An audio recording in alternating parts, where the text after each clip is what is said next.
योना की पुस्तक एक विद्रोही भविष्यद्वक्ता की एक क्रांतिकारी कहानी है जो परमेश्वर से इसलिए नफरत करता है क्योंकि वो उसके शत्रुओं से प्रेम करते हैं। पुराने नियम के भविष्यद्वक्ताओं में योना अनूठा है क्योंकि उनमें आमतौर से भविष्यद्वक्ता के द्वारा कहे गए परमेश्वर के वचनों का संग्रह है।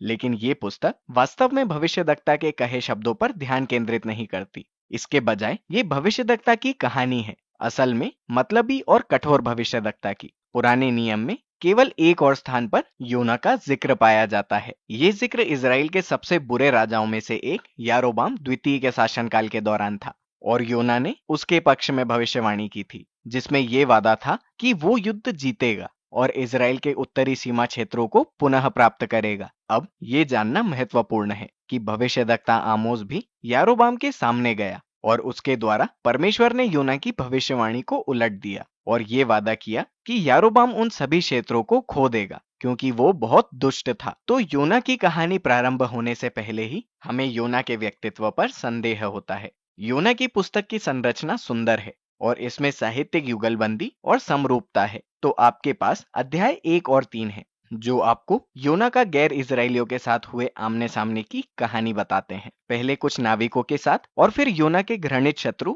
निनवे के लोगों के साथ, और प्रत्येक भाग योना के स्वार्थ और अन्य जातियों की दीनता तथा पश्चाताप के बीच एक विचित्र विषमता प्रस्तुत करता है। अध्याय 2 और 4 में योना की प्रार्थनाएं हैं। एक पश्चाताप की प्रार्थना की तरह है और दूसरी प्रार्थना है जिसमें योना परमेश्वर को बहुत अच्छा होने के लिए धिक्कारता है। अब पुस्तक की इस सावधानी से रची रचना को लेखन की अनोखी शैली से जोड़ा गया है। कहानी रूढ़िवादी पत्रों से भरी है जो उसके विपरीत करते हैं जो आप सोचते हैं कि वो करेंगे। तो तुम्हारे पास भविष्यद्वक्ता है, परमेश्वर का जन जो विद्रोह करता है और अपने ही परमेश्वर से नफरत करता है। आपके पास नाविक है जो वास्तव में अनैतिक समझे जाते हैं, लेकिन असल में उनके पास नरम पश्चाताप करने वाले हृदय हैं और वे दीन होकर परमेश्वर की ओर मुड़ते हैं। आपके पास पृथ्वी के सबसे शक्तिशाली घातक साम्राज्य का राजा है और वो योना के 5 शब्दों के उपदेश को सुनकर परमेश्वर के सामने दीन होता है और यहाँ तक कि राजा की गायें भी पश्चाताप करती हैं।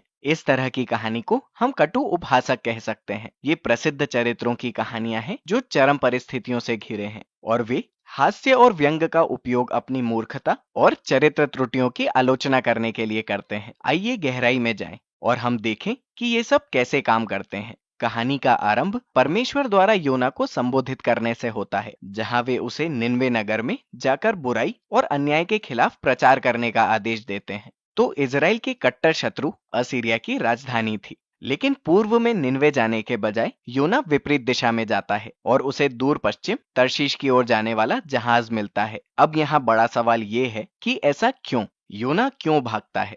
क्या वो डरा हुआ है? क्या वो निनवे के लोगों को पसंद नहीं करता?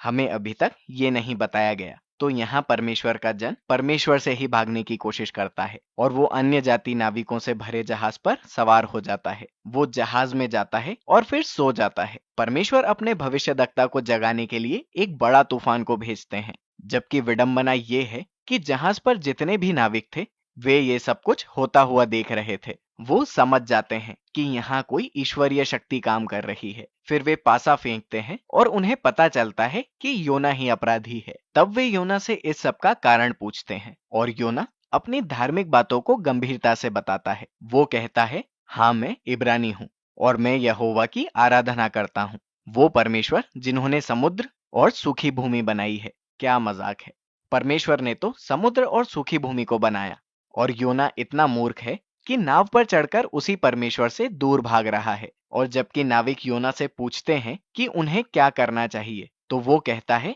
मुझे जहाज से नीचे फेंककर मार डालो। पहली बार में ये बात भली सी लगती है, पर फिर बाद में आपको एहसास होता है कि ये वास्तव में उसका सबसे स्वार्थी कदम हो सकता है। मेरा मतलब है, निनवे न जाने का इससे बेहतर तरीका क्या है? इसलिए वो अपने को मारने के लिए मजबूर करके इन निर्दोष नाविकों के हाथों पर खून मढ़ता है। निश्चित रूप से ऐसा करना नहीं चाहते और वे परमेश्वर से पश्चाताप करते हैं। आखिरकार वे उसे फेंक देते हैं। तूफान कम हो जाता है और वे इजराइल के परमेश्वर का भय मानते हैं। योना के विपरीत वे वास्तव में परमेश्वर की आराधना करते हैं। लेकिन परमेश्वर ने निनवे से बचने की योना की योजना को विफल कर दिया। जब योना डूब रहा था तो परमेश्वर ने उसके लिए एक अजीब पानी की कब्र प्रदान की, एक बड़ी मछली का पेट। जाहिर है सामान्य परिस्थितियों में ये निश्चित मौत होती है, लेकिन इस कहानी में सब कुछ उल्टा है और इसलिए पानी में योना की वो मृत्यु उसके जीवन में वापस लाने का रास्ता बन जाती है। उस मछली के पेट में फंसे हुए योना प्रार्थना करता है। जहां देखा जाए तो वो क्षमा नहीं मांगता, लेकिन वो परमेश्वर का धन्यवाद करता है कि उन्होंने उसे त्यागा नहीं, और वो वादा करता है कि अब से वो परमेश्वर की आज्ञा का पालन करेगा चाहे कुछ भी हो। और परमेश्वर का जवाब बड़ा अनोखा आता है। वो बड़ी मछली सूखी भूमि पर योना की उल्टी करती है। तो एक बार फिर परमेश्वर योना को निनवे जाने और प्रचार करने का आदेश देते हैं और योना बात मानता है। हमें बताया गया है कि निनवे एक महानगर था। उसके एक छोर से दूसरे छोर तक पहुंचने में बहुत दिन लगते थे। तो योना एक ही दिन में जाता है और ये प्रचार करता है। अब से 40 दिन के बीतने पर निनवे उलट दिया जाएगा। इब्रानी में ये 5 शब्द है। उसका उपदेश बहुत ही छोटा और अजीब भी है। मेरा मतलब है, देखो क्या छूटा है। निनवे के लोगों ने क्या गलत किया या उन्हें क्या करना होगा, इसका कोई उल्लेख नहीं है। इस बात का भी कोई जिक्र नहीं है कि कौन उन्हें उलट देगा। और सबसे अधिक ध्यान देने योग्य, यहाँ परमेश्वर का भी कोई उल्लेख नहीं है। यहाँ क्या चल रहा है? क्या योना ने जानबूझकर इतनी कम जानकारी दी है? ऐसा लगता है कि वो अपने संदेश को नाकाम करने या निनवे के लोगों का विनाश सुनिश्चित करने की कोशिश कर रहा है। यहाँ योना की ओर से कोई प्रयास नहीं था। उसके इरादे जो भी हों, पर ये योजना काम नहीं की, क्योंकि जैसे ही उसने 5 शब्द के उपदेश को सुनाया, वैसे ही निनवे के राजा ने और मवेशियों समेत पूरे शहर ने रो रोकर और राख मलकर पश्चाताप किया। तो इन बुरे अन्य जाति लोगों ने अब दूसरी बार अपने को परमेश्वर के भविष्यद्वक्ता से अधिक निष्ठावान प्रमाणित किया। तो परमेश्वर निनवे के लोगों को क्षमा कर देते हैं और वो शहर पर विनाश नहीं लाते। अब यहाँ कहानी का दिलचस्प भाग है। योना के उस छोटे से उपदेश के अंतिम शब्द का उल्टा हुआ,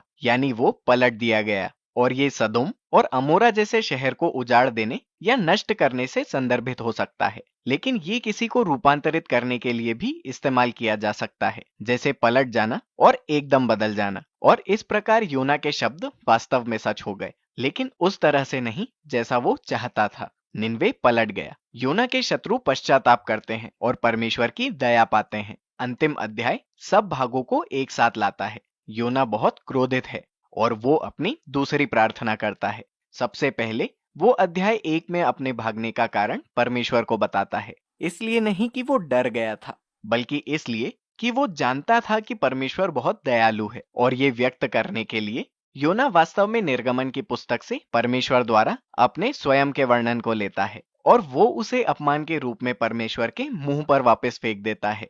वो कहता है कि वो जानता था कि परमेश्वर दयालु है और वो इन घृणित निनवे के लोगों को क्षमा करने का कोई ना कोई रास्ता निकाल लेंगे। आप योना की आवाज में घृणा को भाप सकते हैं। योना फिर अपनी बातचीत को बीच में ही रोक देता है और प्रार्थना करता है कि परमेश्वर उसी समय उसे मार डाले। वो ऐसे परमेश्वर के साथ रहने के बजाय मर जाना पसंद करेगा जो उसके शत्रुओं को क्षमा करता है। योना भाग्यशाली था कि परमेश्वर ने उसकी बात नहीं मानी। उन्होंने बस पूछा कि क्या योना का क्रोध उचित है। योना उस प्रश्न को अनदेखा करता है और वो शहर के बाहर एक नजदीकी पहाड़ी पर ये देखने के लिए जाता है कि नगर का क्या होगा। हो सकता है कि निनवे अपने मन फिराने से पछताए और फिर नष्ट हो जाए। आगे जो होता है वो बहुत अजीब है। परमेश्वर योना को सूरज से छाया करने के लिए एक विशाल पेड़ प्रदान करते हैं, जिससे वो बहुत खुश होता है। लेकिन फिर परमेश्वर उस पेड़ को खाने के लिए एक छोटा कीड़ा भेजते हैं, जिससे योना वो छाया खो देता है और वहां सूरज की गर्मी पड़ती है। और योना फिर से कहता है, परमेश्वर मुझे मार डालो। तो परमेश्वर फिर से योना से पूछते हैं कि क्या उसका क्रोध उचित है, और योना पलटकर जवाब देता है, बिल्कुल, बस मुझे मर जाने दो। कहानी में ये योना के आखिरी शब्द है। परमेश्वर के अंतिम शब्दों से पुस्तक की समाप्ति होती है। वो कहते हैं, ये पेड़ की पूरी घटना योना को समझाने का प्रयास था। योना को उस पेड़ की चिंता और फिक्र होने लगी जिसका उसने केवल एक दिन लाभ उठाया। फिर परमेश्वर ने योना से पूछा, क्या मनुष्य पेड़ से मूल्यवान नहीं है? क्या ये उचित नहीं कि परमेश्वर निनवे शहर के लिए भी इसी तरह की भावना और चिंता महसूस करें, जो ऐसे हजारों लोगों से भरा है जो अपने मार्ग से भटक गए हैं और मवेशी भी हैं। इस प्रकार परमेश्वर योना से अपने शत्रुओं पर दया दिखाने को कहते हैं और इस तरह पुस्तक समाप्त होती है। और योना का जवाब क्या है, कहानी ये नहीं बताती है, क्योंकि ये मुद्दा नहीं है। मुद्दा ये है कि पुस्तक आपको ललकारने का प्रयास कर रही है और यहाँ परमेश्वर के प्रश्न वास्तव में आपको अर्थात पाठकों को संबोधित हैं। क्या आप इस तथ्य से खुश हैं कि परमेश्वर आपके शत्रु से प्रेम करते हैं और इसलिए ये पुस्तक अपने पढ़ने वालों को आईना दिखाने का काम करती है। योना में हम अपने स्वयं के चरित्र के सबसे बुरे हिस्सों को बड़े रूप में देखते हैं, जिससे हम में नम्रता और आभार उत्पन्न होना चाहिए कि परमेश्वर अपने शत्रुओं से प्रेम रखता है और हम सबके भीतर जो योना है उसे बर्दाश्त करता है। और इस प्रकार ये अनोखी कहानी वास्तव में परमेश्वर की दया की विशालता के विषय में शुभ संदेश बन जाती है, जिसे हमारे अंतर्भाग को चुनौती देना चाहिए। और योना की पुस्तक में बस इतना ही।